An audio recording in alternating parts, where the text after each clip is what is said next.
નમસ્કાર દર્શક મિત્રો, આપના લોકપ્રિય કાર્યક્રમ મહામંથનમાં આપનું સ્વાગત છે. હું છું સુદાન ગઢવી. પેટ્રોલના ભાવ 84 રૂપિયાને પાર થઈ રહ્યા છે, તો ડીઝલના ભાવ પણ 83 રૂપિયાની આસપાસ છે. છેલ્લા 10 દિવસની અંદર પેટ્રોલના ભાવે આમ આદમીના બજેટને ખોરવી નાખ્યું છે.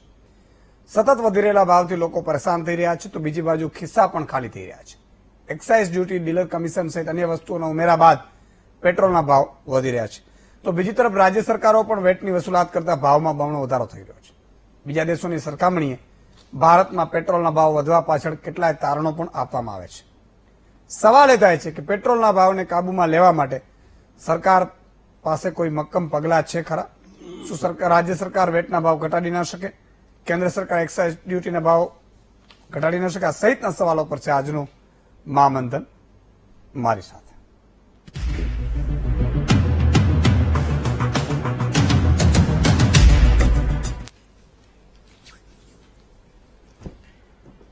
તો મિત્રો, વીટીવીની સામે તમે ગોઠવાઈ ગયા હશો, મને પૂરો વિશ્વાસ છે. ને તમારા મનમાં એવું હશે કે પેટ્રોલ કે ડીઝલ ભરાવા જતા ઓહ આટલા ભાવ, હવે સુદાનભાઈ ક્યારે મહામંથન કરશે, એવું આવતું હતું ને મનમાં, વિચાર આવતું હતું.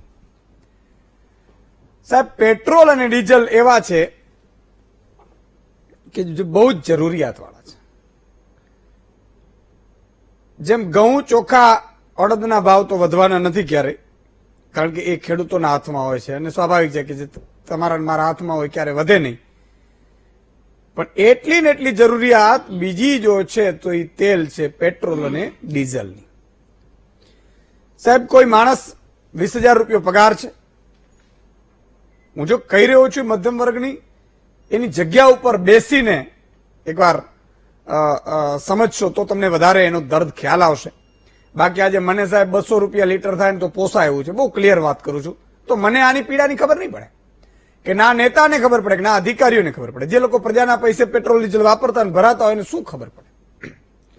પણ એક માણસ 20,000 રૂપિયો કમાય છે, 5 થી 6,000 રૂપિયો મકાનના ભાડામાં આપે છે, 5 થી 7,000 રૂપિયો એની બાળકોની ફીમાં જતી હોય, 2 થી 3 કે 4,000 રૂપિયો દૂધમાં જતું હોય, અને 3,000 ની આસપાસ એ કરિયાણા વેપારમાં એ કરતો, અને 1,000 રૂપિયાનો એ પેટ્રોલ ભરાવતો હોય એને કંઈક જોબ ઉપર જવા માટે, કે ડીઝલ ભરાવતો હોય 2,000. હવે એ જયારે 60-62 રૂપિયાથી વધીને 84 રૂપિયા થાય એટલે 1 લીટરે તમે વિચાર કરો કે 25 રૂપિયા જેટલો ભાવ વધારો થયો કહેવાય. 25 જેટલો થયો 1 લીટરે. હવે એવરેજ જો આપતી હોય બાઇક હોય તો એ 50 ની આસપાસ કિલોમીટરની આસપાસ આપતી હોય, 50-55 ની આસપાસ. ગાડી હોય કાર તો એ 13, 14 કે 15 ની આસપાસ કે 16 ની આસપાસ આપતી હોય.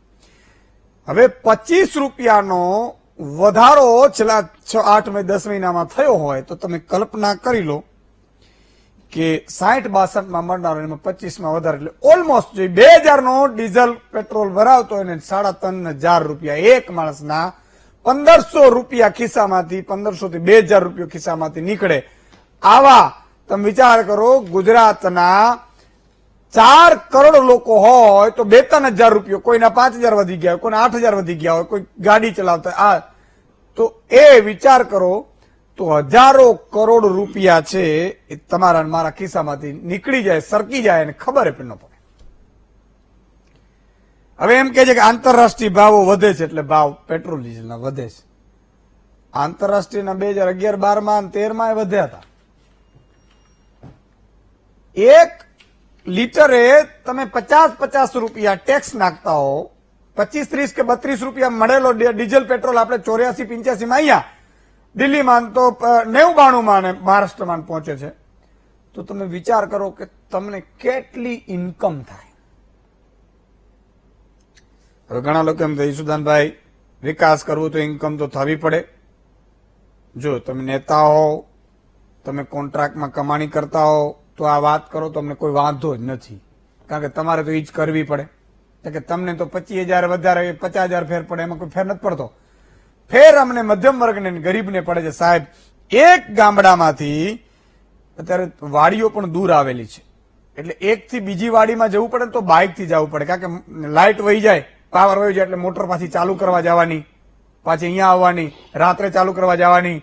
એટલે હવે એ યુવાનો કે કાકા કે ભાભા હોય એ લોકો બાઇકનો ઉપયોગ કરતા હોય.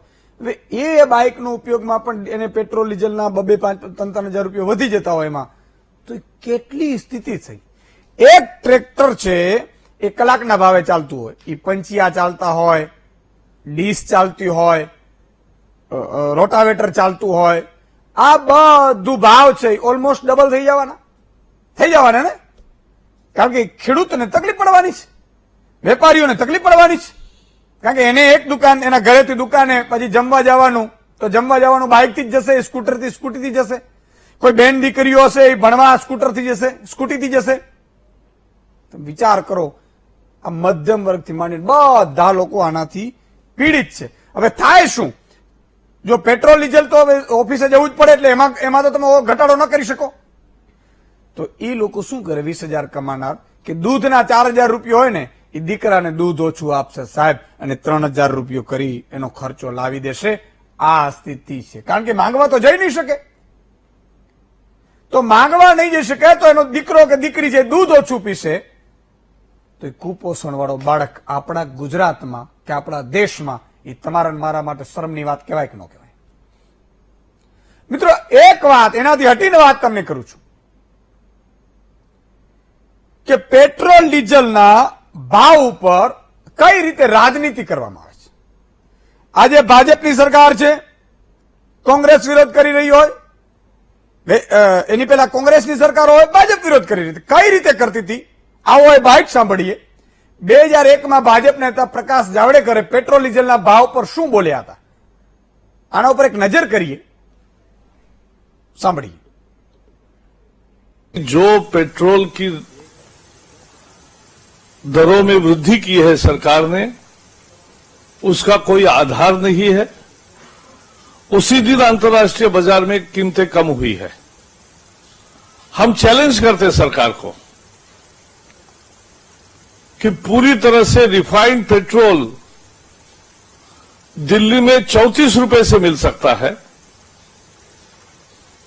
मुंबई में 36 रुपए से मिल सकता है, तो उसके दुगने दाम क्यों है? ये लूट है और तुरंत ये कीमतें जो बढ़ाई है वो वापस लेनी चाहिए. क्योंकि पूरे देश भर में जिस तरह से प्रतिक्रिया आई है, मुझे लगता है यूपीए सरकार जनता से पूरी तरह से कट चुकी है, पूरी तरह से असंवेदनशील हुई है.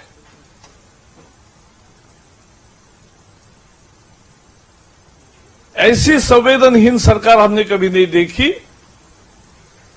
कि लूट कर रही है, घोटाले करके और दरों में बढ़ोतरी करके, महंगाई करके और भ्रष्टाचार करके. और इसलिए ये तुरंत रोल बैक होनी चाहिए.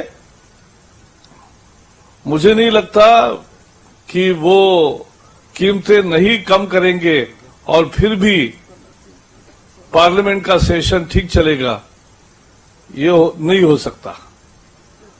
कीमतों पर जंग होगा और इसलिए हम फिर से मांग करते हैं कि जो बढ़ाई कीमतें हैं वो तुरंत वापस ली जाए.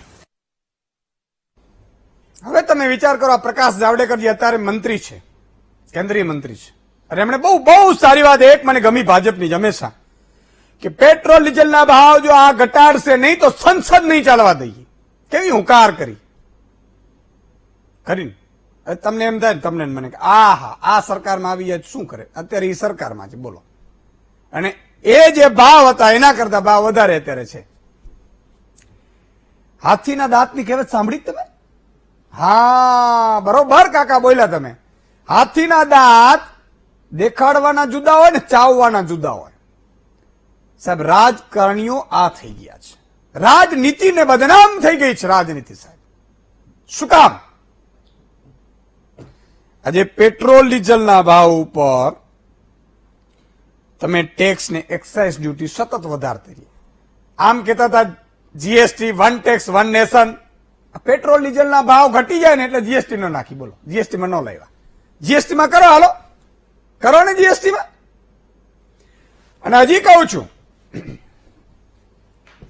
કે પેટ્રોલ ડીઝલના માની લો કે ભાવ વધારવા પડે, હાલો 100 રૂપિયા હમણાં પહોંચી જશે, ગેસના ભાવ વધી રહ્યા છે. સાહેબ મધ્યમ વર્ગ ક્યાં જશે? એની આવક વધી છે.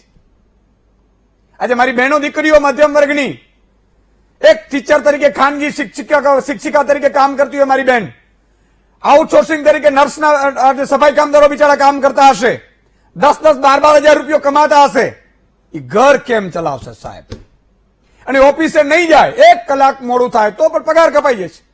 તો ઈ લોકોને યોજનાનો લાભ તો પહોંચશે, પણ આમાં તો તમે પહેલા દિવસે લઈ લો છો, જેબ કાતરી નાખો છો. છે કોઈ બોલવા વાળું? અત્યારે કોંગ્રેસ ને વિપક્ષે ટ્વીટ કરીને બેસી જાય છે. આજે ઈશુદાનભાઈ એક દિવસ બોલશે, થશે, સાંભળશે, પછી પૂરું થઈ જશે. વાત ઈ છે કે કાં તો તમે બોલો નહીં, અને બોલો તમે કરી બતાવો. હાથીના દાંતની જેમ રાજનેતાઓ ના હોવા જોઈએ. હું માનું છું કે પેટ્રોલ ડીઝલના ભાવ ટેક્સ જરૂરી છે, તો તમે પહેલેથી કહો. હવે એમણે કીધું કે અડધા થઈ શકે, અડધા અત્યારે થઈ શકે. બોલો, અત્યારે બાબા રામદેવ મને યાદ આવી જાય. બોલો, યાદ આવે ને તમને બાબા રામદેવ? આવ્યા કે નહીં? ઘણા તો નેતાઓએ વિચાર કર્યો હાલો આપણે બાબા બની, ધંધો કેટલો ચાલે, બિઝનેસ જોરદાર ચાલે. શીર્ષાસન કહેવાય ને, શીર્ષાસન, માથું નીચે ને પગ ઉપર હોય. યોગ શીખવાડતા હતા 5 વાગ્યામાં. એકવાર હું શિબિર કવરેજ કરવા ગયો. શિબિરમાં જયારે હું રિપોર્ટિંગ કરતો હતો, તો બાબા રામદેવને કવરેજ કરવા ગયો, તો એ આખી વાત योग नहीं करता था कि इस तरह के ये लाइए, ये करिए, પછી के देखिए पेट्रोल और डीजल के दाम बढ़ते जा रहे हैं, अगर सही तरीके से सरकार टैक्स लेती है तो 30-35 में पेट्रोल डीजल मिल सकते हैं. ત્યારે આપ બેરલ નો ડોલર દીઠ આટલો ભાવ નહોતો. હવે બાબા રામદેવ ગુમ થઈ જશે અને આવશે તો એમ કહેશે કે હવે વિકાસ માટે જરૂરી છે.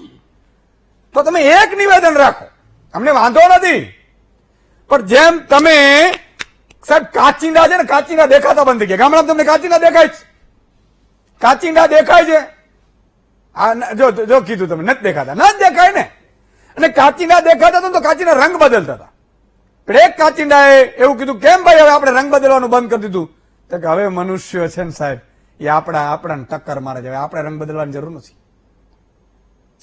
સાહેબ કુદરત તમને જુએ, સમજો તમે. જેટલું પણ કરશો આજ ધરતી ઉપર ભોગવવા આવવાનું છે, એમાં બે મત નથી. તમે જેટલી વખત મામું બનાવી લો, બનાવવું હોય તો કઈ વાંધો નથી. તમે ઇતિહાસ તપાસજો. જે રાજાઓએ, જે નેતાઓએ, જે અધિકારીઓએ આ દેશને મામું રમાડીને લૂંટ્યો છે, દેશને બદનામ કર્યું છે, એ લોકોનો અંત જોઈ લેજો તમે. ઇતિહાસ તપાસો. હું તો કર્મના સિદ્ધાંતમાં માનું છું. ના કોઈનું ખરામનું ખપે કે ના કોઈને હરામનું આપણે આપીએ સાહેબ. આ આપણું સિદ્ધાંત છે જિંદગીનો. જિંદગી કેટલી છે મોટી એની જરૂર નથી મારે. કાલે ભગવાનને ઉપાડવું તો ઉપાડી લે, પણ જ્યાં સુધી જીવીશું ત્યાં સુધી જનતાના હિત માટે જીવવાનું આ લક્ષ્ય હોવું જોઈએ. તમારા લક્ષ્યો ક્યાં ગયા? તો પીડા આ છે. આજે ચૂંટણીઓ આવે છે પેટ્રોલ ડીઝલની, કોઈને ખબર જ નથી. સંસદ ચાલે છે, સંસદમાં હું જોઈ રહ્યો હતો આજે સંસદમાં કોઈ પેટ્રોલ ડીઝલની વાત નથી કરી રહ્યું. તો કેમ ભાઈ? તમને વિપક્ષ તરીકે પણ તમારે જવાબદારી છે. કેમ ભાજપ વિપક્ષમાં કેટલું મજબૂત હતું? મને આજે પણ સ્મૃતિબેન યાદ આવે છે. સ્મૃતિબેન નીકળતા હતા બે ધડક, તો બહેનો, કોંગ્રેસના બહેનો પણ નીકળો. હું એમ નથી કે રસ્તા ઉપર નીકળો, પણ જનતાને કંઈક કહો તો ખરા. ટ્વીટથી નહીં ચાલે. એટલે આ તમામ મુદ્દા ઉપર આજનું મહામંથન છે. 4 મહાનુભાવો જોડાઈ ચુક્યા છે. 5મા મહાનુભાવ અત્યારે આવી ગયા છે. ઈ હમણાં બસ ઈપી પહેરીને, માઇક પહેરીને હમણાં આવી જશે આપણી સાથે. ત્યાં સુધી આપણે ચાલુ કરી દઈએ. પ્રેરકભાઈ શાહ છે, ભાજપના નેતા છે. મનહરભાઈ પટેલ કોંગ્રેસના નેતા છે. પરિમલભાઈ ત્રિવેદી રાજકીય વિશ્લેષક છે. નયનભાઈ પરીખ અર્થશાસ્ત્રી છે. નયનભાઈ, તમારી પાસે શરૂઆતમાં આવવા માંગીશ કે પેટ્રોલ ડીઝલના અર્થશાસ્ત્રી તરીકે ભાવ આ તે એ બધું તો બરોબર છે, વધવું જોઈએ ને વિકાસને આન તેન બધું. તો બે વાત છે. કાં તો નેતાઓ મામું રમાડતા હોય અને કાં તો અત્યારે તમે ભાવ ઘટાડી શકીએ એવી સ્થિતિમાં છીએ. ખરેખર શું છે નયનભાઈ?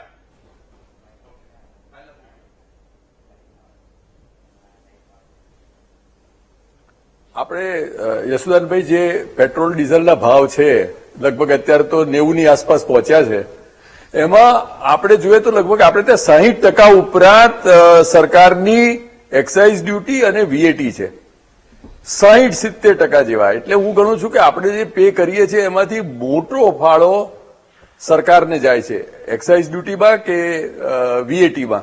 આપે જેમ આગળ જણાવ્યું એમ મને ખરેખર મારી વિશલિસ્ટ પૂછો તો એમ છે કે ફાઇનલી જીએસટી પેટ્રોલ ને ડીઝલમાં આવવો જ જોઈએ, અને આવશે તો સમજો કે અત્યારે જે આપણે લગભગ આટલો બધો 60% ભરીએ છીએ એની જગ્યાએ આપણે ટેક્સ ભરતા થઈ જઈશું 18%ની આસપાસ, કારણ કે 18%ની આસપાસ જીએસટી છે, બહુ તો વધીને 20-22% થશે. એટલે જે સરકારની ડ્યુટી આટલી બધી છે, અને આપણે જોયું કે જયારે લોકડાઉન દરમિયાન પેટ્રોલ ડીઝલના ક્રૂડના પરિસ્થિતિ એવી હતી કે ક્રૂડ લોકોએ અમેરિકામાં લઈ જવા માટે પૈસા આપવા પડ્યા હતા, ત્યારે પણ આપણે ત્યાં આપણે ભાવ ઘટાડી શક્યા નહોતા, કારણ કે આપણે જેટલા ભાવ ઘટ્યા એ પ્રમાણે ડ્યુટી એડજસ્ટ કરી લીધી. એટલે કસ્ટમર તરીકે હું ને આપ જયારે પેટ્રોલ પુરાવા પેટ્રોલ પંપ પર જઈએ ત્યારે આપણે તો આપવાના રહ્યા પૈસા એના એ જ.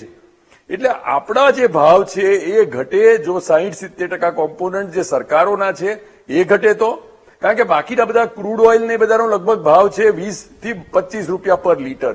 એના ઉપરાંત જે બાકીના છે એ એના રિફાઇનિંગના છે, એના ટેક્સીસના છે, સરકારની ડ્યુટીના છે, અને એ બધા મારા હિસાબે સરકારે ઘટાડવા જ જોઈએ. અને એના માટે જીએસટી એક રસ્તો છે. જીએસટી ના પણ હોય ત્યારે પણ પારદર્શક રીતે જેટલા ભાવો ક્રૂડ ઓઇલના ઘટે એ પ્રમાણે પેટ્રોલ અને ડીઝલના ભાવ ઘટવા જોઈએ.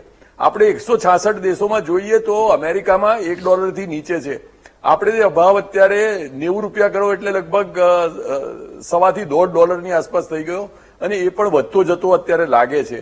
એટલે બધા દેશોમાં જેમ $1 થી નીચેના ઘણા જગ્યાએ ભાવો છે એ પ્રમાણે હું ગણું છું કે આપણે પણ એક ઓબ્જેક્ટિવ અત્યારે એ રાખવો જોઈએ કે જેટલો બને એટલો જો આપણે ત્યાં ભાવ વધારો ઘટાડવો હશે, ઇન્ફ્લેશન પર કાબુ મેળવવો હશે, લોકોના ગજવામાં જો કંઈક રાહત થાય એવી રીતે સરકારે ફાયદો કરી આપવો જોઈએ આ કોવિડ દરમિયાન, તો ત્યારે પેટ્રોલ ડીઝલના ભાવો ઘટે તો એનાથી કાસ્કેડિંગ ઇફેક્ટ થશે. એટલે ઇકોનોમિક્સમાં જે અમે કહીએ છીએ કે એક જે એના કારણે એક ભાવ ઘટાડવાથી લોકોના દરેક ભાવ ઘટશે, શાકભાજીથી માંડીને કપડાથી માંડીને ઇલેક્ટ્રોનિક ગુડ્સથી માંડીને દરેકના, કારણ કે દરેક ચીજ ટ્રાન્સપોર્ટેશન માટે ઓઇલને વાપરે છે, અને એટલે જ ઓઇલના અને ક્રૂડના ભાવ અને પેટ્રોલ અને ડીઝલના ભાવ એ ખરેખર આપણે ત્યાં ઇન્ફ્લેશન માટે સૌથી મોટો ફાળો ભજવે છે.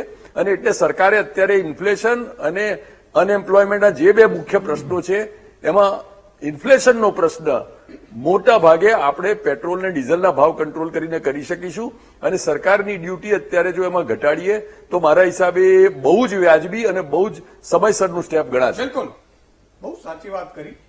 એનો અર્થ એ થયો મિત્રો કે પેટ્રોલ અને ડીઝલના ભાવ જયારે આંતરરાષ્ટ્રીય સ્તરે ઘટી રહ્યા હતા, જનયનભાઈની વાત ઉપર ગૌર કરીએ તો એમાં એવું હોય કે એક ઘટી જાય ને ભાવ તો સરકારની ઇન્કમ પણ ઘટી જાય, કારણ કે આ ટકાવારી ઉપર એક્સાઇઝ ને વેટ ને બધું મૂકેલું હોય, બરોબર. એટલે માની લો કે 70 થી 60 થઈ જાય ને તો આવક ઘટી જાય. એટલે આ લોકો શું કરે, આવકને સરભર કરવા માટે એક્સાઇઝ ડ્યુટી કે વેટ પાછું વધારી દી. સમજાય મારી વાત? એટલે ત્યાં આંતરરાષ્ટ્રીય ઘટે ત્યારે ઘટે નહીં, અને અત્યારે જયારે આંતરરાષ્ટ્રીય વધી રહ્યા છે ત્યારે એમ કે ના ના એ બરોબર છે, ઘટાડવાની જરૂર નથી, આપણે નાખો નાખો નાખો નાખો. પ્રજા લાગણી છે, આ પ્રજા લાગણી છે એવું પાછું વિચારો અંદરથી વિચારતા હશે, આપણે બહુ ખબર નથી. કારણ કે એને પ્લેન ચલાવવા, સાહેબ ગાડીઓ ચલાવવી, પ્રજાના પૈસે ફરવું તો મફત થોડું રહે થાય સાહેબ.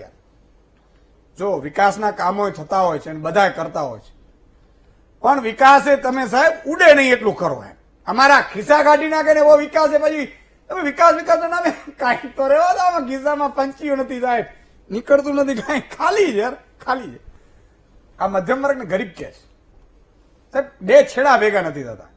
બિચારો ભરતીઓ નથી થતી સરકારી, સાહેબ લગ્ન ને સગાઈ ક્યાંથી મેળ પડે?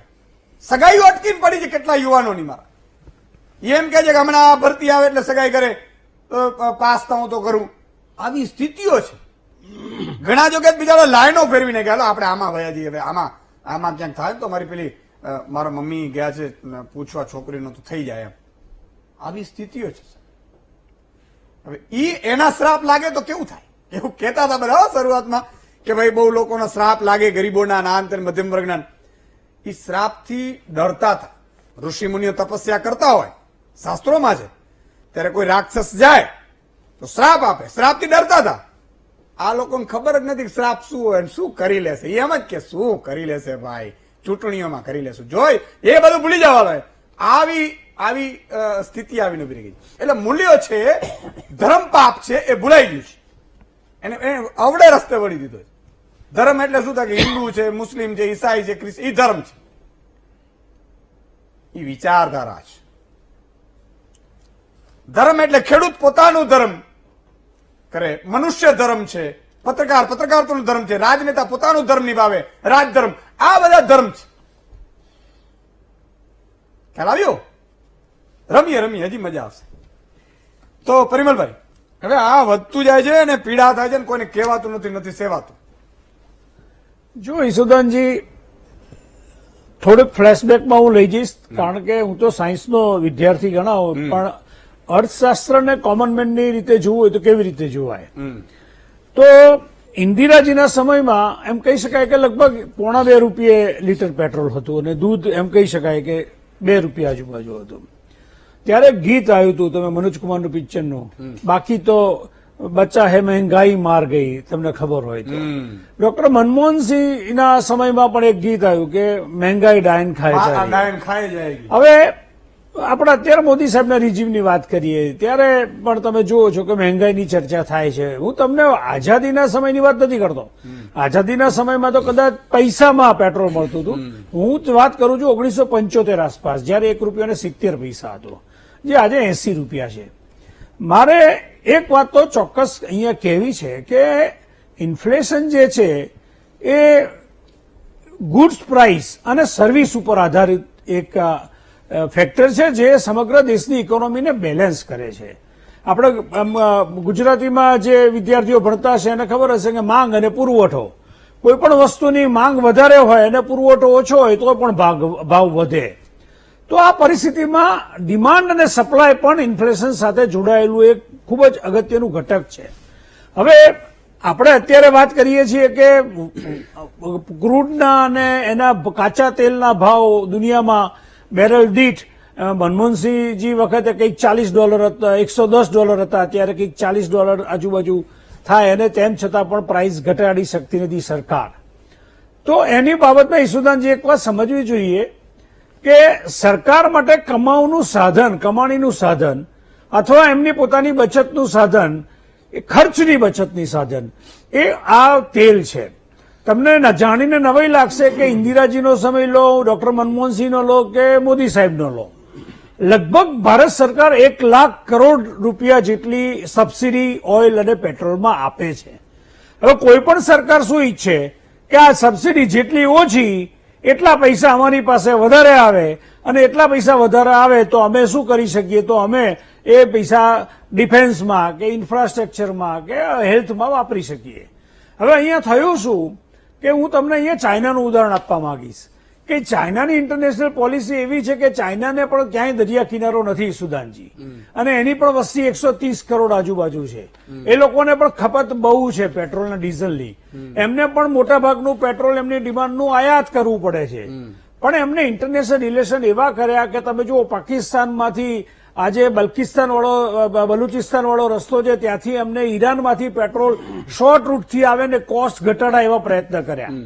આપણે ત્યાં એવું થયું કે આપણે પણ ઈરાનમાંથી જ પેટ્રોલ આવે છે ને આપણે બી દરિયા કિનારો શોર્ટ છે, આપણે અહીંયા ચાઇના કરતા વધારે સારી સ્થિતિ છે.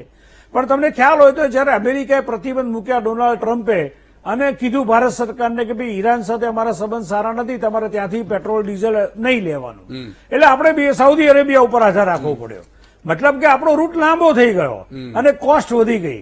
ભારત સરકારની પોલિસી, કોઈ પણ સરકાર હોય, પછી કોંગ્રેસની હોય, ભાજપની હોય કે અન્ય પક્ષની હોય, એ આયાત ક્રૂડ અને ઓઇલ ઉપરની પ્રાઇસ ઉપર એમના પ્રાઇસ નક્કી કરે છે. એમાં કોવિડ આવી ગયું એટલે પાછા ખર્ચા વધી ગયા. મને એવું લાગે છે કે તમારા પ્રશ્નનો જવાબ મારી દ્રષ્ટિએ એક તો એ છે જ કે જેમ ભારત, જેમ મોદી સાહેબ આત્મનિર્ભરની વાત કરે છે, એમ જો સ્વયં સંચાલિત બેટરી ઓપરેટેડ વાહનો આવે, સોલાર એનર્જીનો ઉપયોગ કરીએ અને ભારત મિનિમમ ક્રૂડ ઓઇલની આયાત ઉપર જો જશે આજથી 20 વર્ષે, ભલે કોઈ પણ પાર્ટીની સરકાર હોય, તો જ તમે આ મહામારીમાંથી બચી શકશો. અધરવાઇઝ ઈશુદાનજી યાદ રાખજો કે ક્રૂડ ઓઇલ ભારતની ઇકોનોમીને ખલાસ કરી નાખશે, ગરીબી વધારશે, બેરોજગારી વધારશે, ક્યાંક ને ક્યાંક ભ્રષ્ટાચાર પણ વધારશે. અને મને લાગે છે કે આ એક એવું પ્રેરક બળ છે જે આપણી ઇકોનોમીને ખતરનાક રીતે અસર કરી રહી છે. बिल्कुल. मनस्वी जी क्या कहेंगे? राम का वो एक चल रहा है, राम के उसमें सीता के रावण के. मैं आज कुछ कहूंगा ही नहीं सुदन भाई. आज मैं सिर्फ आवाज मेरी होगी, शब्द मेरे नहीं होंगे. बिल्कुल कहिए, कोई बात. मैं एक ट्वीट पढ़ता हूँ, एक नहीं कुछ ट्वीट पढ़ूंगा. हाँ पढ़िए पढ़िए. इंग्लिश में पढ़ूंगा. हाँ तो थोड़ा मुझे गुजराती में करना पड़ेगा, कर देंगे, कोई बात. Massive hike in petrol prices is a prime example of the failure of Congress-led UPA. This will put a burden of hundreds of crores on Gujarat. 23 मई 2012 का ट्वीट है. दूसरा ट्वीट है 23 मई 2012 का. अर्थ तुमने પછી કહી દો. This decision to hike petrol prices taken a day after the ending of parliament session is a stinging rebuke to the dignity of parliament. तीसरा ट्वीट है 24 मई का, एक दिन के बाद ही. VAT rates on petrol in Congress ruled states AP, Assam, Kerala, Maharashtra, Rajasthan and those of UP allies West Bengal and UP are higher than in Gujarat. फिर है 4 अक्टूबर 2014 का. ये अच्छा है. Since we formed the government, petrol and diesel prices came down. अच्छा. We are committed to removing the obstacles our nation is facing. तो ये सारे ट्वीट जो थोड़ा हैं, बता दीजिए हाँ थोड़ा. ये सारा ये हमारे हिंदी उस समय में हमारे चीफ मिनिस्टर थे नरेंद्र मोदी जी 2012 से, और 2014 से नरेंद्र मोदी जी प्राइम मिनिस्टर बने. उसके बाद उन्होंने ट्वीट पेट्रोल के ऊपर जब मैं गूगल करता हूं, उन्होंने 1, 2, 3 ट्वीट किए जिसमें कुछ भी रेट बढ़ा है उसकी बात नहीं की है. सिर्फ एक ही बार उन्होंने बात की है जब रेट कम हुआ था, वो भी इंटरनेशनल कम हुआ था तो थोड़ा सा कम किया था. उसके बाद कभी उन्होंने नहीं बोला कि रेट बढ़ गए हैं, इसमें नाकामी है सरकार की या बहुत ही बढ़िया देशभक्ति है लोगों की जब वो रेट बढ़. 12 के ट्वीट में उसको ये मतलब 12 के ट्वीट में ये बता रहे हैं कि जब भी पैसा कभी भी बढ़ता है पेट्रोल का, उसमें नाकामी है यूपीए की गवर्नमेंट की, यूपीए के साथियों की, कांग्रेस लेड गवर्नमेंट की नाकामी है. उन्होंने कभी वो जस्टिफाई उनको नहीं किया कि यार इनका रेट बढ़ गया होगा अंतर्राष्ट्रीय दर पे या उनका बढ़ गया. मैं फिर एक और नेता है बहुत ही वोकल है बीजेपी की, उनकी 2011-12 की भी पढ़ लेता हूं. 2 मिनट और ईशुदान भाई आपके लूंगा. ये है जनवरी 15, 2011 का. Yet another hike in petrol prices. UPA seems to ignore public outcry over price rise. Arrogance of power, unsympathetic to the needs of poor. जिसका मतलब है कि एक और प्राइस राइज हुआ 2011 में. यूपीए लोगों की जो लड़ने वाली बातें हैं, लोगों का जो क्राई है, लोग जो सड़कों पे उसको इग्नोर करते हुए अहंकार सत्ता का, सिंपैथी नहीं है लोगों के साथ और गरीबों की कोई बात नहीं करती. ये बहुत बढ़िया नेता हैं, अभी मिनिस्टर भी हैं सरकार में. फिर उनका है 15 फिर उनका ट्वीट मैं एक पढ़ता हूं नवंबर 3, 2011 का. Petrol price hike yet again. आम आदमी की यूपीए सरकार नाउ ओनली वर्क्स फॉर खास तेल कंपनीज. और भी उन्होंने किए पर मैं ज्यादा नहीं कर सकता. कोई भी गूगल करके ट्विटर पे उनकी ट्वीट्स देख सकते हैं. मिनिस्टर का नाम है स्मृति ईरानी जी. बहुत ही वोकल, बहुत ही बढ़िया लीडर. और जब विपक्ष में थे, जो तकलीफ बीजेपी को थी ना, जब पेट्रोल का 1 रुपया बढ़ता था, 50 पैसे बढ़ता था, जो दुख बीजेपी को होता था, आज इतना पैसा बढ़ गया है उसके ऊपर कोई दुख की बात नहीं. क्योंकि अब जो पैसा बढ़ रहा है वो देशभक्ति के काम आ रहा है. क्योंकि ये जो पैसा बढ़ेगा इसमें ये सरकार को पैसा मिलेगा, और ये जो सरकार को पैसा मिलेगा ये हम सबकी देशभक्ति है. अच्छा. ईशुदान भाई की देशभक्ति है, मनस्वी की देशभक्ति है, प्रेरक भाई की देशभक्ति है, परिमल भाई की देशभक्ति है. हम देशभक्ति में कंट्रीब्यूट कर रहे थे. और जब पहले पैसा बढ़ता था यूपीए की सरकारों में, तो वो तक आम आदमी के ऊपर तेल का बोझ था. आज बोझ नहीं है. आज यही चीज देशभक्ति. तो ये हमको समझना है कि कब जब कोई चीज बढ़ती है, कब वो देशभक्ति है, कब वो बोझ है. ये हम जो मासूम आदमी है, जो मासूम वोटर है, हमको समझने की जरूरत है कि हम जब चुनते हैं अब की बार मोदी सरकार, अब होगी पेट्रोल से लड़ाई, ये सारी बातें जो हैं ये भाषणों में होती है, पर रियलिटी जब हम देखते हैं 90 रुपए पे पेट्रोल पहुंच चुका है. इसकी बात करने के लिए हमारे पास समय नहीं है. इसकी बात करने के लिए हमारी जो ये पीड़ा है, इसको सुनने के लिए लोग नहीं है। इसका दो कारण। मीडिया भी नहीं है। हिंदी चैनल में एक डिबेट मैंने देखी नहीं है कि पेट्रोल डीजल के दाम पर हुई हो। आपने ये देखना नहीं चाहिए। ना गुजराती हिंदी, जनता को तो मैं अपील ना करता हूं हिंदी, कि अब ना सुधरो। इंग्लिश, ना गुजराती, ये तो आपने उठाया। नहीं तो हम बातें करेंगे इधर उधर की, कंगना ने कौन सी ट्वीट की उसके ऊपर डिस्कशन होगा। हाँ, जिससे मेरे जेब में कोई फायदा नहीं होने जिससे वाला। किसी की जेब में फायदा नहीं हो। अब इसमें गलती किसकी है? मैं प्रेरक भाई की इसमें गलती बोलता ही नहीं हूं, बिल्कुल। क्योंकि उन्होंने जब विपक्ष में थे उन्होंने इतना बढ़िया काम किया कि सत्ता को गिरा दिया। हाँ, 2011, 12, 13 लगातार वार किया कि आप बिल्कुल। लोग गलत कर रहे हो, यूपीए 1, 2 में आप लोगों ने गलत काम किया है और आपकी आवाज हम उठाएंगे। स्मृति ईरानी जी सड़कों पे उतरी, नरेंद्र मोदी जी सड़कों पे उतरे, और इतना बढ़िया विपक्ष, हमारे देश ने इतना बढ़िया विपक्ष नहीं देखा जिसने पक्ष को पलटा कर दिया। और आज इसकी गलती प्रेरक भाई की नहीं है, ना उनकी पार्टी की है, आज मनहर भाई की गलती है, क्योंकि मनहर भाई की पार्टी जो 90 रुपए पेट्रोल हो गया।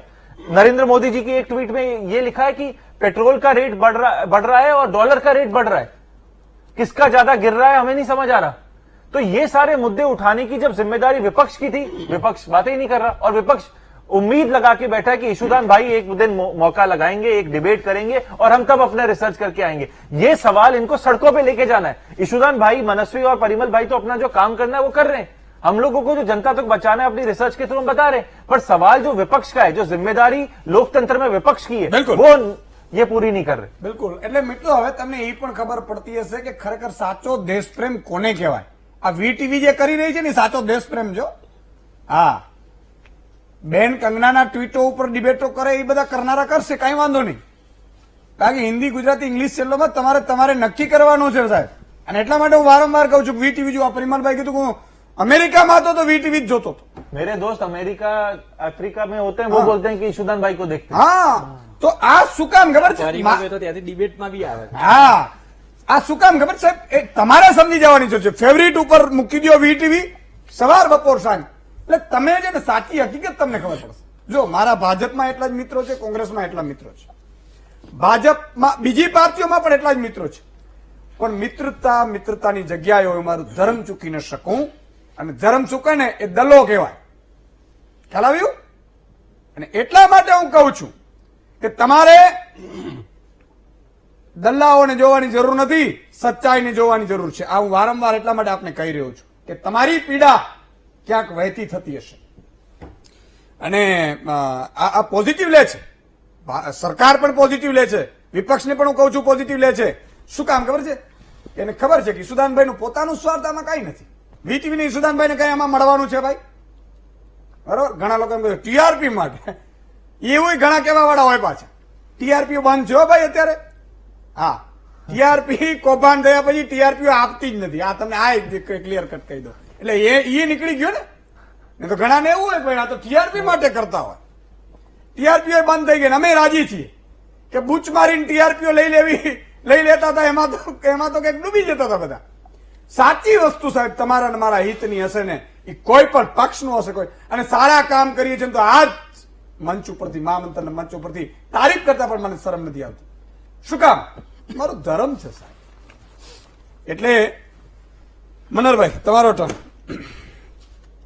યશુભાઈ, મનસ્વીજીએ ખૂબ સારી વાત કરી અને અમને કાન પકડ્યા, એમનો હક છે, તમારો પણ હક છે।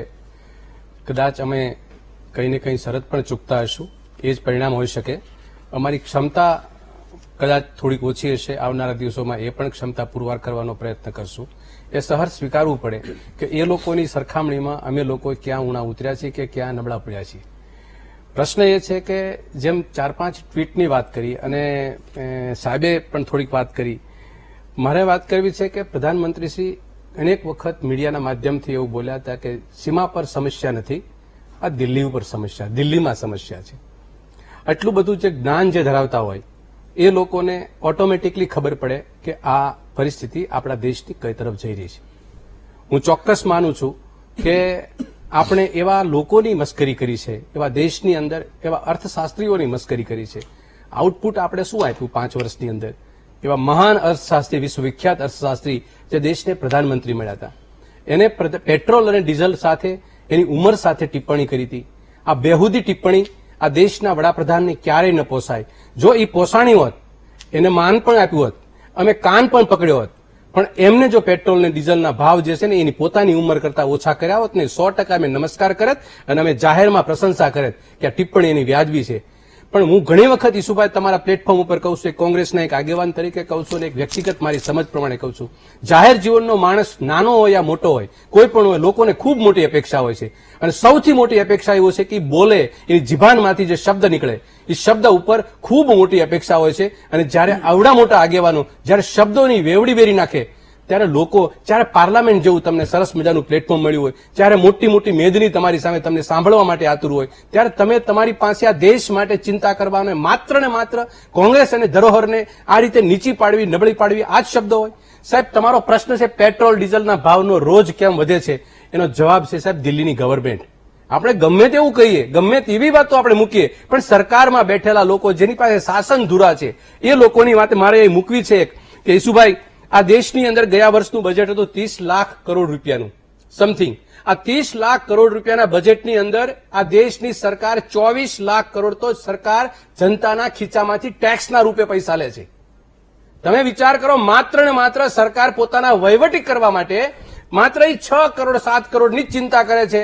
અને એ પણ પૂર્વ સરકારો જે હતી કે જે સરકાર જે નફાકારક પીએસયુ ચલાવતી હતી, જેની અંદર કઈ ને કઈ રીતે એની અંદરથી રોજગારી લોકો દેશના લોકોને આપતી હતી, એમાંથી આવક મેળવતી હતી, એવો નફો અને એ રોજગારી આ દેશ છે તો હાથ ખંખેરી નાખ્યા છે. આજે દેશની 70% પીએસયુ છે એ બંધ હાલતમાં છે, કાં નુકસાનકારક છે અને કાં વેચીમારી છે. આ દેશની અંદર એવા પ્રધાનમંત્રીના દેશની અંદર આપણે રાજ કરી, આપણે જીવન જીવી રહ્યા છીએ કે એ લોકો સૌથી વધુ બોલે અને સૌથી ઓછું આઉટપુટ. મને એક વાત કરતા થોડુંક દુઃખ થાય છે અને વાતને હું સ્વીકારવા પણ મનસ્વીભાઈની તૈયાર છું કે આ દેશની અંદર દંડ અને દંડા, આ દેશ બે જ વસ્તુ તમને આપી રહી છે. કાં તમને દંડ આપે અને કાં તમને દંડા આપે. રાજ્યની અંદર હોય કે દેશની અંદર હોય. આજે નાણા પ્રધાનશ્રી છે 4 મહિના સુધી કોરોનાના પ્રકોપને મહામારી વચ્ચે આપણે સૌ ઘરમાં હતા ત્યારે 26,000 કરોડનો આ દેશ રાજ્યની તિજોરીને ખાડો પડ્યો છે. એના બદલામાં 2 રૂપિયા પેટ્રોલની અંદર અને 2 રૂપિયા ડીઝલની અંદર આપણી પાસે ડ્યુટી ટેક્સ નાખ્યો. ત્યારે આપણને કહેવાનું મન થયું હતું, ઘણા લોકો, તમે લોકો ચર્ચા કરી હતી કે આ ટેક્સ નાખવાનું રાજ્ય સરકારે 4 મહિના સુધી લોકો ઘરમાં છે, એને ખાવા માટેની કોઈ ચિંતા નથી, એને પ્રશ્ન છે, જેની આવક બંધ છે.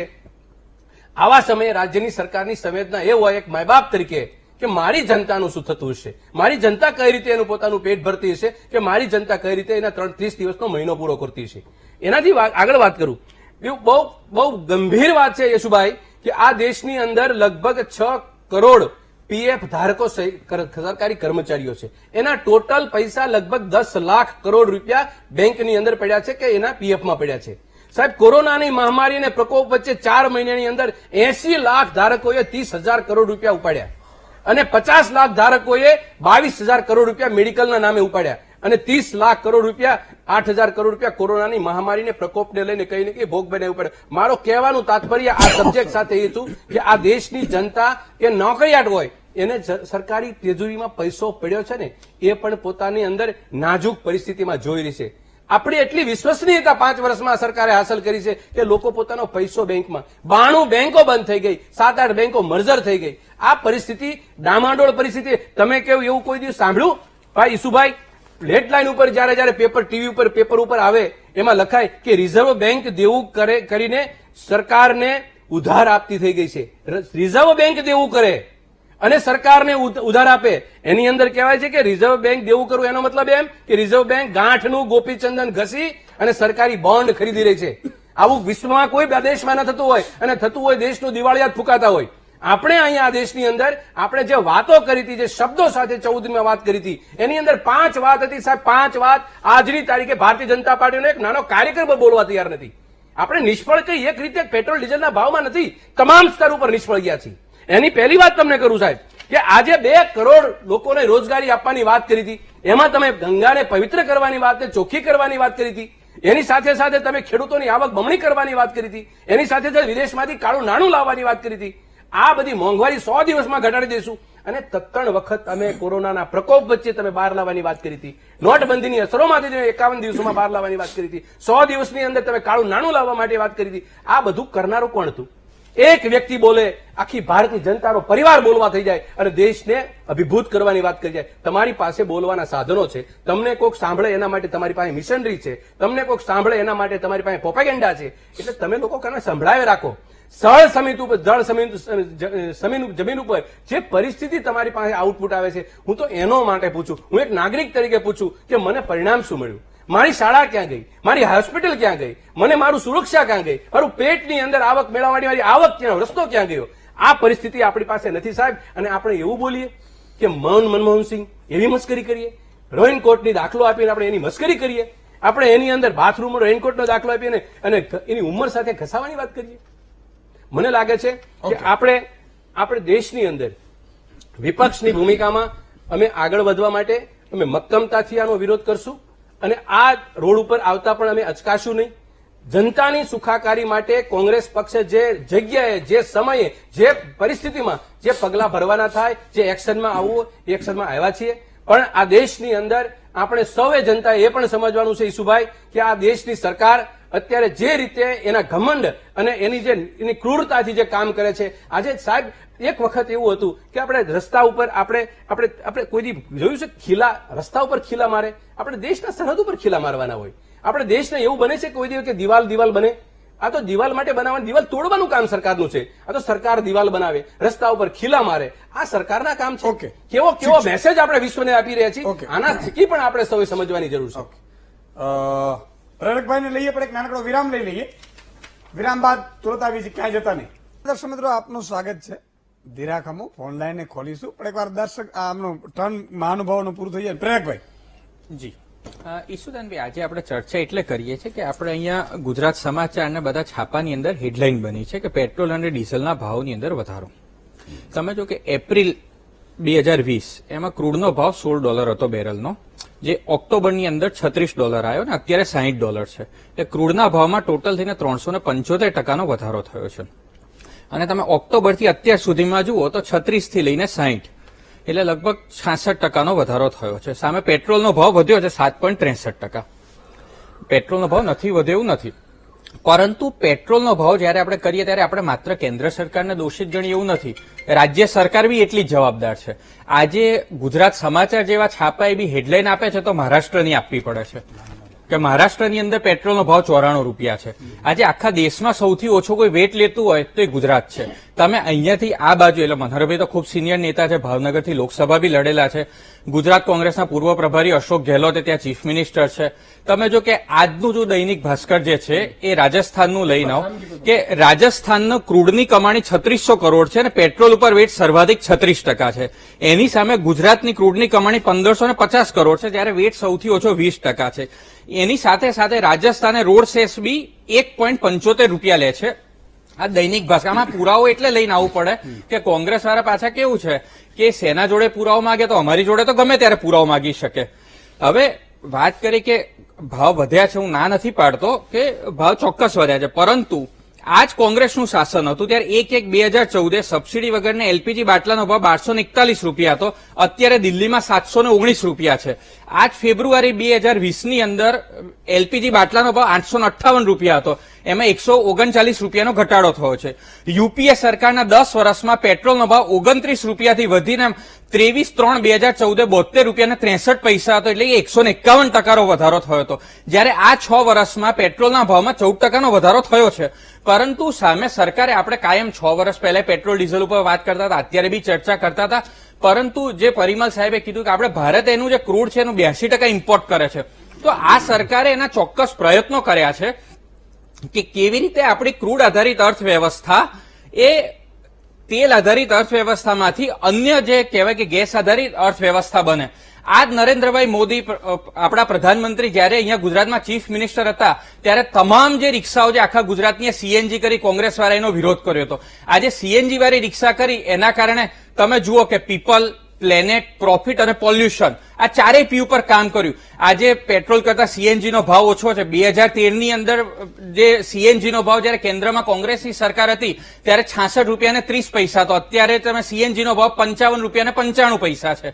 તો રિક્ષાવાળાઓને પેટ્રોલ કરતા સસ્તા ભાવે બી ફેરવે છે, એવરેજ બી વધારે આવે છે, એના કારણે કમાતા બી વધારે થાય, પોલ્યુશનમાં બી ઘટાડો થાય છે. આજે આ સરકાર છે કે સીએનજી સ્ટેશન જે અત્યારે 1470 છે 2026 સુધીમાં 10,000 સીએનજી સ્ટેશન લઈ જવા માટે એ પ્રયત્ન કરી રહી છે. એવી જ રીતે એક બાજુ જે ઇલેક્ટ્રિક કાર છે, સાહેબે ઇલેક્ટ્રિક કારની વાત કરી, હું પણ એ વાત સાથે સંમત છું. સરકાર ઇલેક્ટ્રિક કાર મેન્યુફેક્ચરિંગ માટે પ્રોત્સાહિત કરે છે, બીજી બાજુ લોકોને એના ફાયદા સમજાવે છે. આજે ટાટા જેવી કંપનીઓ તેમની ઇલેક્ટ્રિક કાર વેચાણ માટે શરૂ બી થઈ ગઈ છે. અને અમદાવાદમાં તમે જો નવી બીઆરટીએસ આવી તો ઇલેક્ટ્રિક આવી, નાગપુરમાં નવું પબ્લિક ટ્રાન્સપોર્ટેશન, દિલ્હીમાં પબ્લિક ટ્રાન્સપોર્ટેશન ઇલેક્ટ્રિક આવી.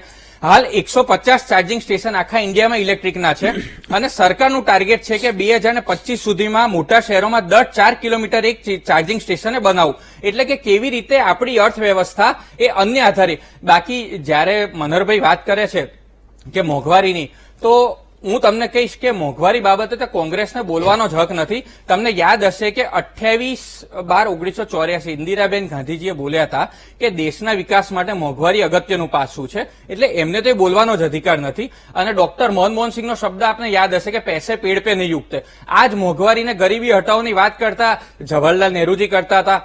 ગરીબી ના હટી, જવાહરલાલ નહેરુજી ગયા, એ પછી ઇન્દિરાબેન ગાંધી 2 વાર પ્રધાનમંત્રી બને, એ બી કહેતા હતા ગરીબી હટાવો. ઇન્દિરાબેન ગાંધી ગયા, ગરીબી એમની એમ રહી. એ પછી એમના રાજીવ ગાંધીજી આવ્યા, એમણે કીધું ગરીબી હટાવો, ગરીબી એ બી એમની એમ રહી. રાજીવ ગાંધીજી ગયા, એ પછી ડોક્ટર મનમોહન સિંહે બોલતા. છેલ્લે લાગ્યું કે હવે જનતાને જવાબ કેવી રીતે આપવો, એટલે ગરીબીની વ્યાખ્યા બદલી કાઢી આયોજન પંચના માધ્યમથી કે રોજના 32 રૂપિયાથી વધારે કમાતો એ ગરીબ ના કહેવાય વ્યાખ્યા. એની પર પાછું જે ઘા ઉપર મીઠું ભભરાવાનું કામ રાજબબ્બર જેવાય કર્યું. 5 રૂપિયામાં તો પૂરા દેશમાં ખાવાનું મળે છે. અને રાહુલ ગાંધી જેવાય કહ્યું ગરીબી એ તો મનની અવસ્થા છે, એટલે એમને તો ગરીબી, અરે સ્વાભાવિક છે ના લાગે. તમે સરકારી સ્કૂલમાં ભણ્યો છો, હું સરકારી સ્કૂલમાં ઈસુદાનભાઈ ભણ્યો છું. એ તો દૂન સ્કૂલમાં ભણ્યા છે કે જ્યાં આગળ જન્મતાની સાથે સ્કૂલમાં એડમિશન લે 15 લાખ ફી લે. એટલે ચાંદીની થાળીની અંદર સોનાની ચમચીથી જે જમતા હોય એમને ના લાગે, આપણે સ્વાભાવિક છે સમજીએ. આ દેશની અંદર તમે મોંઘવારીની વાત કરો તો સરકારી આંકડા પ્રમાણે ઇન્ફ્લેશન સૌથી વધારે ક્યારે 1974 28.60%, 1981 13.11%, 1991 13.87% અને 2010 થી 12-13 ની અંદર આપણે ખૂબ ડિબેટો કરી. કાયમ 2009-10 થી લઈ અને 12-13 સુધીની અંદર તમે જો મોંઘવારી એ હંમેશા 12%, 13%, 14%, છેલ્લે સ્થિતિ એ આવી ગઈ કે આખી સરકાર જવાની થઈ. અત્યારે સાહેબે વાત કરી કોવિડ જેવી સમસ્યા છે, આખા દેશની અંદર સમસ્યા છે, પરંતુ સરકાર જે રીતે કામ કરી રહી છે અને સરકાર આજે પહેલા એક સમય હતો કે કેન્દ્રમાંથી 1 રૂપિયો મોકલે ને 85 પૈસા વચ્ચે ખમાઈ જતા હતા, માત્ર 15 પૈસા લાભાર્થી સુધી પહોંચતા હતા. આજે જનધન એકાઉન્ટો ખોલાય ને કેન્દ્ર સરકારની 437 યોજનાના 9 લાખ કરોડ એ ડાયરેક્ટ એકાઉન્ટની અંદર આવે છે. કિસાન માનધન યોજનાના ડાયરેક્ટ એકાઉન્ટમાં આવે છે. અરે આ કોવિડના સમયની અંદર સરકારે સૌથી પહેલા ગરીબ કલ્યાણ પેકેજ આપ્યું 2,60,000, એટલે પહેલા 1,80,000 ને પછી 60,000 કરોડ બીજા ઉમેર્યા અને દેશના 81 કરોડ લોકોને ઘરના પ્રતિ વ્યક્તિ દીઠ 5 કિલો ચોખા કે ઘઉં અને 1 કિલો ચણા કે દાળ એ સરકારે 8 મહિના સુધી આપ્યું છે.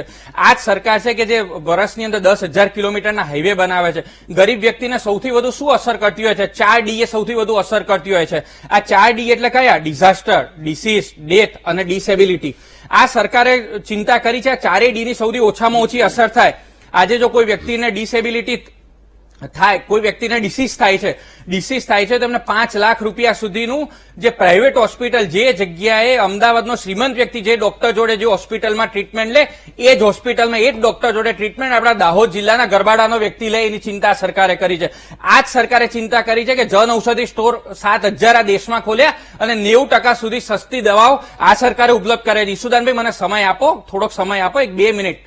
આ જ સરકારે ચિંતા કરી છે કે જો કદાચ કોઈ વ્યક્તિનું અણધાર્યું મૃત્યુ થાય, ડેથ થઈ જાય, તો પ્રધાનમંત્રી વીમા યોજના હેઠળ માત્ર 12 રૂપિયાના પ્રીમિયમની અંદર 2 લાખ રૂપિયા સુધીનો વીમો આપ્યો છે.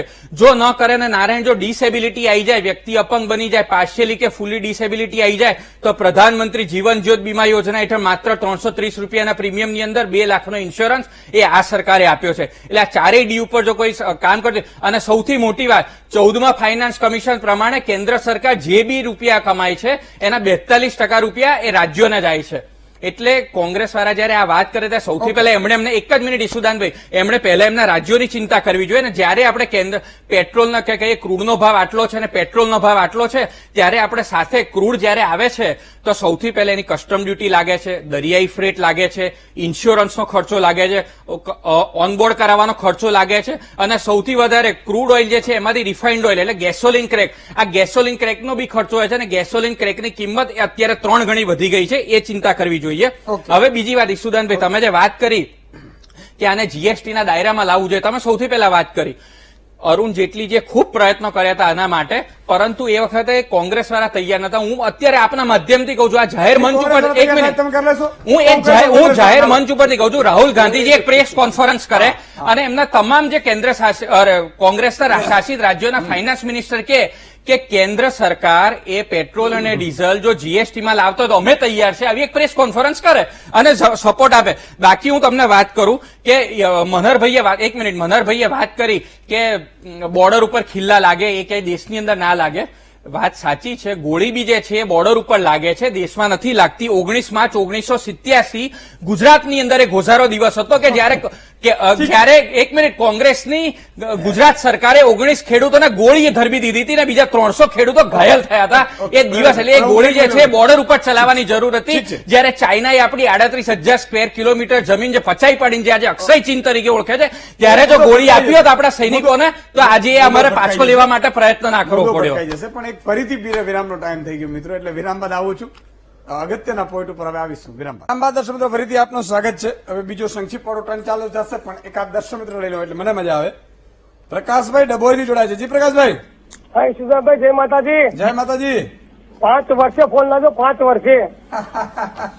ના તમારી સમસ્યા પડી બિલકુલ. પણ મારે એવું કેવું છે, પેલા પ્રેરકભાઈ ને કહો હા કે તમે બોલબોલ ના કરશો, ડીઝલ મોંઘું થાય એટલે મોંઘવારી મોંઘી થાય, તમે સીએ કામ ના થયા એમ. 25 વર્ષથી વોટ આપું છું ભાજપને, પણ હવે એમને તમે કહો સાહેબ કે આવું મોંઘું થાય, સીએ તમે થયા છો તો કબલા થયા, ડીઝલ મોંઘું થાય એટલે બધું જ મોંઘું થાય. બિલકુલ થઈ ગયા તો બિલકુલ. પ્રકાશભાઈ ખૂબ ખૂબ આભાર. પ્રકાશભાઈ નું કેવું એવું છે કે ડીઝલ મોંઘું થાય એટલે ટ્રકોમાં બધામાં જતો એટલે બધું મોંઘું થાય, એટલે તમે સમજો એમ ભાજપ વાળા. 25 વર્ષની હું મત આપું છું ભાજપને એમ. ધીરજભાઈ પાટણથી જોડાય છે. જી ધીરજભાઈ.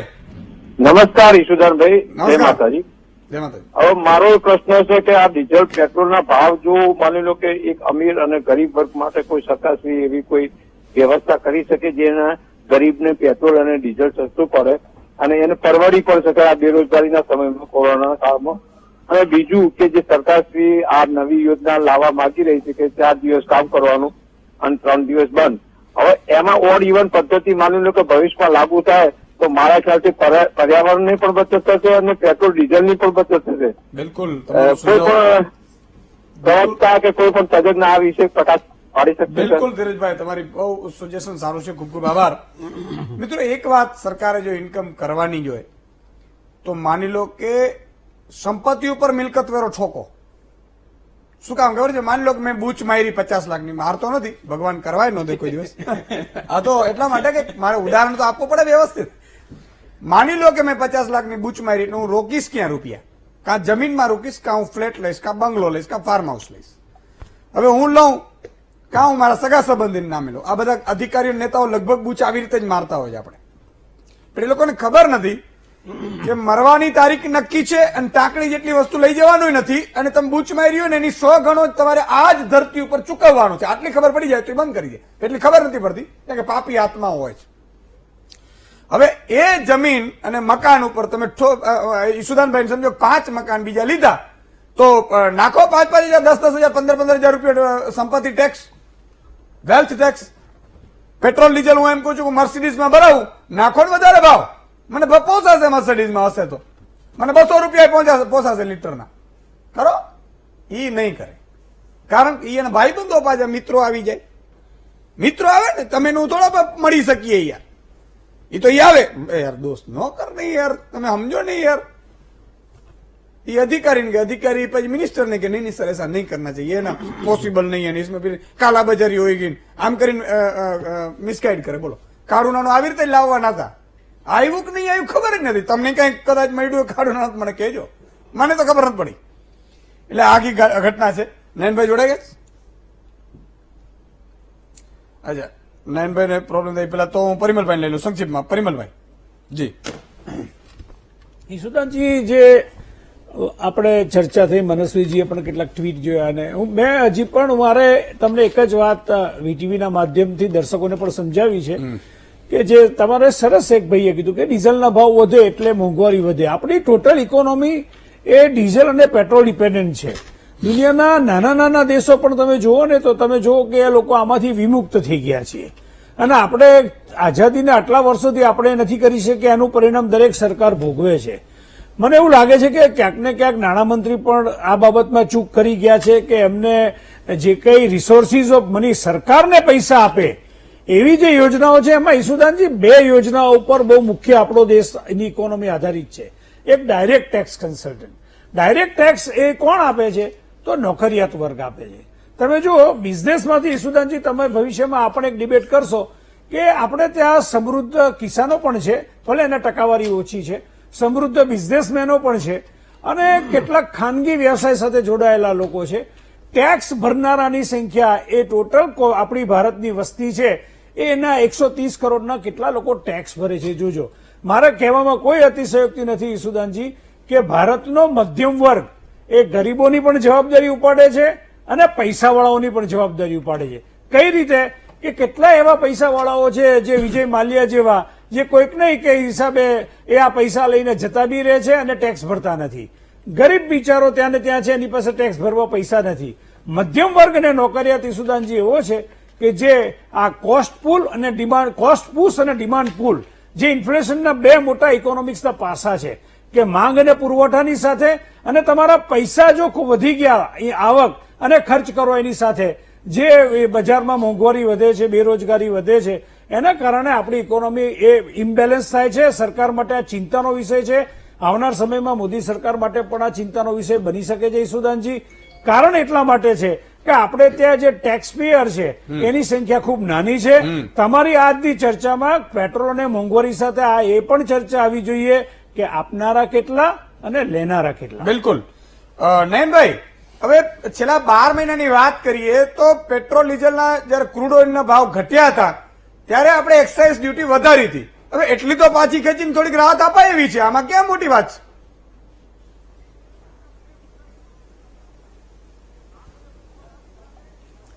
એ બિલકુલ ખરી વાત છે અને ખરેખર રાહત ત્યારે આપવી જ જેવી હતી. અને ખરેખર આપણે જો ગણતા આવીએ કે પેટ્રોલ ડીઝલના ભાવ એકદમ ટ્રાન્સપેરન્ટલી જે ક્રૂડ ઓઇલના ભાવની આસપાસ થયા કરે તો આપણે એને ડાયરેક્ટલી લિંક કરી દેવા જોઈએ. એટલે મેં જેમ આગળ પણ કહ્યું એમ એક સમય એવો હતો કોવિડની આસપાસ કે જ્યારે ક્રૂડ ઓઇલ લઈ જવાના પૈસા લોકોને આપવા પડતા હતા, એટલે નેગેટિવ પ્રાઇસ હતો. એટલે કે 0 થી બી ઓછો ક્રૂડ ઓઇલ તમે લઈ જાઓ તો પ્રાઇસ મળે, એ પરિસ્થિતિ હતી. હું તમને સજેસ્ટ કરું છું કે એ દિવસે આપણે ત્યાં પેટ્રોલ ડીઝલના ભાવ જોઈ લેજો શું હતા. એટલે ખરેખર એ જે દિવસે 20 રૂપિયાથી 25 રૂપિયાનો કોમ્પોનન્ટ જે ક્રૂડ ઓઇલનો છે એ દિવસે 0 હતો, ત્યારે આપણો ભાવ પેટ્રોલ ડીઝલનો જે અમદાવાદમાં હું ને તમે પુરાવીએ છીએ એ શું 25-30 રૂપિયાથી ઘટ્યો હતો. મારા હિસાબે જે આપણા શાસક પક્ષના મિત્રએ કહ્યું એ જીએસટીનો પ્રશ્ન એવો છે અત્યારે કે જો એને જીએસટીમાં લાવવા માંગે તો ભાજપ ચોક્કસ આમાં કામ કરી શકે એવું છે. કારણ કે અત્યારે ઘણી ખરી રાજ્ય સરકારો ઉપર ભાજપનો કાબુ છે અને સેન્ટ્રલ ગવર્મેન્ટ તો ભાજપની છે જ. એટલે મારા હિસાબે કોઈ પણ પક્ષના દારોમદાર વગર, કોઈ પણ પક્ષના સહકારની મિનિમમ અપેક્ષા રાખીને અત્યારે ભારત સરકાર માટે અને આ પક્ષ માટે ખરેખર સુવર્ણ સમય છે કે આને જીએસટીમાં લઈ આવે. પણ ખરેખર જે જીએસટીમાં લાવવા માટેનો પ્રશ્ન એ છે કે તો સરકારની આવક ઘટી જાય. આપે જેમ કહ્યું એમ ક્રૂડ ઓઇલના જેમ ભાવ ઘટે એમ સરકારની આવક ઘટે, ત્યારે સરકારે એક મોટું વલણ રાખવાની જરૂર છે, મોટું મન રાખવાની જરૂર છે કે અત્યારે આ પરિસ્થિતિમાં થોડા ટેક્સીસ, જેમ અત્યારે હમણાં બજેટ રજૂ કર્યું ત્યારે ટેક્સીસ કોઈ વધાર્યા નથી, ઘટાડ્યા નથી, એમ અત્યારે પણ જો આપણે પેટ્રોલ ડીઝલના ભાવ અને એમના સરકારની જે આવક છે એ એક સ્ટેજ ઉપર ફ્રીઝ કરી દઈએ કે ભાઈ આ એક વર્ષ અત્યારે મારે પડ્યા પર પાટું નથી મારવી, લોકોને તકલીફ છે, હું જોડે ઉભો રહીશ, તો આપણે નક્કી કરીએ કે પેટ્રોલ ડીઝલના ભાવમાં જે સરકારની કમાણી છે એક્સાઇઝ ડ્યુટી વગેરેની બિલકુલ. એ હું એક ફ્રીઝ કરી રાખું છું, પર્સન્ટેજમાં વધારીશ નહીં. પર્સન્ટેજની ઉપરાંત જે ડિસ્પ્રોપોર્શનેટલી વધારું છે તો નહીં જ વધારું, તો ચોક્કસ પેટ્રોલ ડીઝલના ભાવ જેમાં 60% સરકારનો લેવી છે, સરકારની ડ્યુટીઝ છે, સરકારની ટેક્સીસ છે, એમાં સરકારે ક્યાં કોઈને પૂછવા જવાનું છે? સીધો 60% ઉપર જેનો કંટ્રોલ છે એ ભાવ ઘટાડી નાખો, તરત જ ભાવ ઘટી જશે, બિલકુલ કાબુમાં આવી જશે. કાબુમાં આવી આપણે 20-25 રૂપિયા ક્રૂડના ભાવને ક્યાં રડીએ છીએ? આપણે બીજી બધી ચીજોને ક્યાં જોવાની જરૂરત છે? बहुत साची बात करी मनस्वी जी। पहले ऐसा था कि सरकारें डरती थी कि भाई इलेक्शन आ रहा है, पेट्रोल डीजल के अगर दाम बढ़ गए तो सरकार में दिक्कत आ सकती है, लोगों को गुस्सा पड़ सकता है। लेकिन ये पहली सरकार भाजपा की अभी है, क्योंकि पेट्रोल डीजल के भाव अगर बढ़ते हैं तो अभी डर नहीं है। बिल्कुल डर नहीं है सुदान भाई, क्योंकि उनको मनहर भाई पे विश्वास है, उनकी पार्टी पे विश्वास है कि ये मुद्दे नहीं उठाएंगे। इनको पता है कि कितना भी रेट बढ़ता जाए कि विपक्ष इतना विफल है कि वो मुद्दे नहीं उठाएगा। इसी कारण तो आज देखिए प्रेरक भाई से हमने सवाल पूछे तो प्रेरक भाई ने कोई जवाब नहीं दिया। प्रेरक भाई ने जवाब क्या दिया? महाराष्ट्र की सरकार को ले आए, राजस्थान की सरकार को ले आए, पंजाब की सरकार को ले आए और बाकी राज्यों की सरकारों की बात नहीं की, क्योंकि ये क्लियर है। क्योंकि ये जो सवाल है ईशुदान भाई, ये ईशुदान भाई उठा सकते हैं, मनस्वी उठा सकता है, जनता उठा सकती है, पर हमारी कोई कॉन्स्टिट्यूशनल पोजीशन नहीं है। हम जनता के रिप्रेजेंटेटिव नहीं, हमको सिर्फ जनता से प्यार है, इसलिए हम ये सवाल उठाते हैं। उसी तरीके से जब मैं स्टैटिस्टिक्स देख रहा था, मलेशिया में 31 रुपीज का पेट्रोल का रेट है, अफगानिस्तान में 35 रुपीज का रेट है, बहरीन में 39, बर्मा में 41, पाकिस्तान में 46 रुपीज का रेट है, भूटान में 49 का है, श्रीलंका में 63 का है, नेपाल में 67 है, थाईलैंड में 74 है, बांग्लादेश में 77 है और हमारे देश में सबसे ज्यादा है। तो हमारे से पेट्रोल लेके सस्ता बेचते हैं, वो मालूम है आपको? वो बोलने ही वाला था।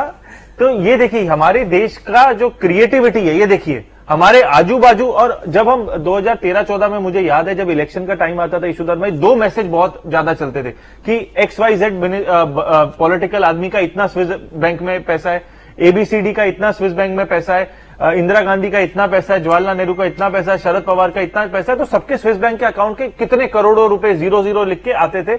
और दूसरा एक मैसेज आया करता था हमारे व्हाट्सएप पे कि पाकिस्तान का पेट्रोल का रेट ये है, भूटान का ये है, नेपाल का ये है, श्रीलंका का ये है। और आज ये सारे मैसेज गायब है। ये सारे मैसेज इतने ज्यादा सर्कुलर हुआ करते थे, हमें लगता था देशभक्ति कर रहे हैं।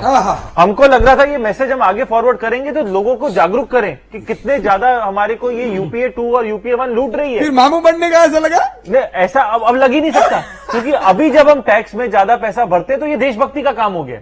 ये देखिए ये सोच है ना, मैं इसको मुबारक देता हूं। मैं प्रेरक भाई और प्रेरक भाई की पार्टी को मुबारक इसलिए देता हूं क्योंकि जिस तरीके से वो एक ही चीज, एक्साइज जो रेट है, जो 2014 से पहले था वो देशद्रोह था, और आज 2014 के बाद रेट बढ़ गया, वो देश प्रेम है। बहुत ज्यादा बढ़ गया है, बहुत ज्यादा देश प्रेम बढ़ गया। अब 90 रुपए पे जो देश प्रेम हम लोग कर रहे हैं, इससे ज्यादा 1947 की आजादी में भी नहीं था और आज हो गया। ये खुशी की बात है कि आपको प्रेजेंटेशन आना चाहिए, आप अपने मुद्दे को किस तरीके से रखो कि जनता को लगे यार ये बिल्कुल सही बात है, और इसी को वोट करना, चाहे 90 हो या 100 हो या 900 रुपए हो, वोट हम लोग बीजेपी को करेंगे क्योंकि ये देश प्रेम की बात है। और अगर अभी इस बात मजदूरी ज्यादा कर लेंगे और क्या? अभी इस बात की बात नहीं है कि चाइना में अगर 69 रेट है तो उसकी बात नहीं है, पाकिस्तान के 46 रुपीज की बात नहीं। हमको सिर्फ ये है कि 90 रुपए क्रॉस हुआ, कल को ये 100 हो, क्योंकि प्रधान साहब जो पेट्रोलियम मिनिस्टर है उन्होंने कहा अभी हमने सोचा नहीं कि पेट्रोल के रेट कम करने हैं उसके बारे में।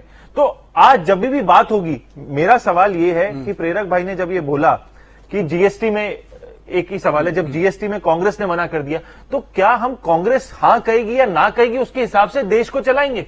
नहीं तो कांग्रेस तो विरोध कर रही है इसकी, किसानों के बिल का, तो तुरंत लेना चाहिए। और मैं मीडिया में एक और चीज देखता हूं, बीजेपी के प्रवक्ता मेरे जो मित्र होते हैं बोलते हैं कि कांग्रेस ने ये कानून लाने के लिए अपने मैनिफेस्टो में लिखा था और बीजेपी ने मैनिफेस्टो में नहीं लिखा था। तो इसका मतलब बीजेपी कांग्रेस के मैनिफेस्टो को पूरा कर रही है कि अपनी मैनिफेस्टो या अपनी भाषण या अपने विचारों को। मैं तो कुछ भी नहीं बोला ईशुदान भाई, मैं आज आपकी डिबेट में कुछ नहीं बोला। आज मैं से मोदी जी और स्मृति जी को और बाकी नेताओं को पढ़ाऊं। ओके, एक छोटा से ब्रेक का टाइम है, विराम बाद આવી છે મિત્રો। વિરામ બાદ દર્શક મિત્રો ફરીથી આપનું સ્વાગત છે। 2 મિનિટ છે મનહરભાઈ અને પ્રેરકભાઈ। મનહરભાઈ, ઈશુભાઈ, ભાઈ બહુ વાત સરસ કરી, પણ એટલી બધી ઉપલબ્ધિ ગણાવી, એટલું બધું સરસ મજાનું દેશમાં માહોલ ચાલી રહ્યો છે, ખૂબ સારી વાત છે, પણ એનું પરિણામ તમે જો, મને કાગળ મળ્યો હાથમાં કે 40 વર્ષથી સૌથી વધુ મંદીમાંથી દેશ પસાર થઈ રહ્યો છે, મોંઘવારી 6 વર્ષના તળિયે ગઈ છે, માનવ વિશેષાંક જે પરિસ્થિતિ છે, જીવન ધોરણ અને શૈક્ષણિક એનું પણ તળિયે છે. બેરોજગારી 45 વર્ષની અંદર NSS નો રિપોર્ટ છે એને તળિયે છે. પણ આ બધી વસ્તુથી આપણે બોલીએ, પણ જમીન પરિસ્થિતિ ઉપર જયારે આપણે ભોગવવાનું આવે, હું ને તમે બે કંઈક ખરીદી કરવા જઈએ ત્યારે આપણને પરિસ્થિતિ ખ્યાલ આવે કે સરકાર શું છે. રોડ ઉપર મેં તમને અનેક વખત આપણે એક વખત બેઠા હતા ત્યારે ચર્ચા કરતા હતા કે અમદાવાદ શહેરની અંદર તમે કોમર્શિયલ કોઈ જગ્યા ઓફિસ છે, હું એક ઓફિસનો દાખલો આપું કે 2011 ની અંદર એની 1000 ફૂટની ઓફિસનો ભાવ એનો ટેક્સ આવતો હતો 3,000 રૂપિયા અને આજે એનો 19,000 રૂપિયા આપે. આ પરિસ્થિતિની અંદર ત્યારે સરકારે એક બિઝનેસમેન તરીકે, એક નાના માણસ તરીકે વિચારે કે 10 વર્ષની અંદર એ જ રસ્તાના, એ જ ખાડા, એ જ પરિસ્થિતિ, કોઈ સરકારની ભૂમિકા નહીં, કોઈ સરકારનું અંદર ઇન્વોલ્વમેન્ટ નહીં, અને છતાંય તે 20,000 રૂપિયા વર્ષે શેના ભરે ભાઈ? પ્રશ્ન જનતાનો છે સાહેબ. એટલે સરકારમાં મોટી મોટી વાતો કરીને આવવાથી પણ એક વાત મારા મિત્ર મને એક જવાબ આપે અને એ વિષયાંતર કરવા વગર જવાબ આપે એવી હું અપેક્ષા રાખું છું એમની પાસે, કારણ કે પ્રબુદ્ધ માણસ છે, ચાર્ટર્ડ એકાઉન્ટન્ટ છે, અભ્યાસુ માણસ છે, ભારતીય જનતા પાર્ટીને સારી રીતે પ્રેઝન્ટ કરી શકે છે. હું અપેક્ષા રાખું કે પીએમ કેર્સ જે છે, હું ટૂંકમાં કરી દઈશ ભાઈ, ટૂંકમાં કરી દઈશ. પીએમ કેર્સ જે છે એનું જે ગઠન બન્યું ત્યારે એની અંદર એના સત્તાવાર રીતે એના પ્રમુખ તરીકે પ્રધાનમંત્રી છે. એને પ્રધાનમંત્રી તરીકે એ ટ્રસ્ટ બન્યું ત્યારે એની અંદર એક જોગવાઈ કરવામાં આવી, આ પ્રાઇવેટ છે. પહેલી વખતે એવું મૂકવામાં આવ્યું. શું કામ પ્રાઇવેટ છે? આરટીઆઈમાં કોઈ ઇન્ફોર્મેશન આપી પ્રાઇવેટ છે. પ્રાઇવેટ કરી અને એની પાસેથી અનેક લોકોએ ફંડ આપ્યું. ફંડ આપ્યા પછી એને કોઈ આરટીઆઈમાં ઇન્ફોર્મેશન માંગી કે ભાઈ આપો, તો કે ભાઈ પ્રાઇવેટ છે, આમાં તમને ઇન્ફોર્મેશન ના મળે.